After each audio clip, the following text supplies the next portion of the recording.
వనపర్తి జిల్లా పెద్దమందడి మండలం ఎమ్మెల్యే మేఘారెడ్డి స్వగ్రామం అయిన మంగంపల్లి గ్రామానికి విచ్చేసిన రాష్ట్ర గృహ నిర్మాణ శాఖ మంత్రులు పొంగులేటి శ్రీనివాస్ రెడ్డి లబ్ధిదారుని గృహప్రవేశానికి హాజరై ఇందిరమ్మ ఇల్లు ప్రారంభించారు.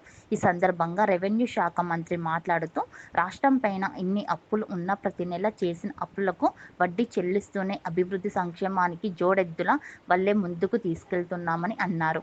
ప్రజల దీవెనలతో ఏర్పడిన ఇందిరమ్మ ప్రభుత్వం అసలు ప్రభుత్వం అంటే ఇలా ఉండాలి అని ప్రజల చేత శభాష్ అని మెప్పులు పొందుతున్నామని, గత పాలకులకు పేదలందరికీ డబుల్ బెడ్రూమ్ ఇల్లు ఇస్తున్నామని చెప్పి మాట నిలబెట్టుకోలేదని, ఇప్పుడు మా ప్రజా ప్రభుత్వం నిరుపేదలకు ఇందిరమ్మ ఇల్లు కట్టి గృహప్రవేశం చేసినందుకు ఎంతో ఆనందకరంగా ఉందని తెలిపారు.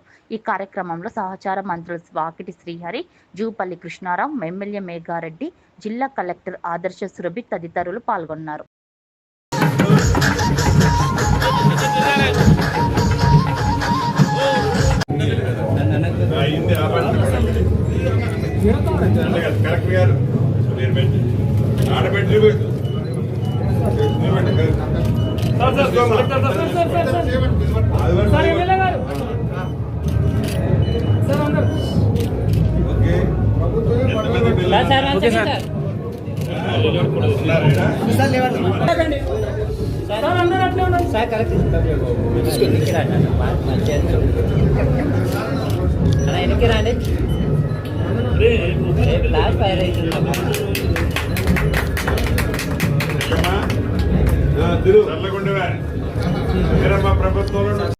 పొంగులేటి శ్రీనివాస్ రెడ్డి గారు వనపర్తికి వచ్చినప్పుడు చాలా కార్యక్రమాలు చేసుకున్నాం.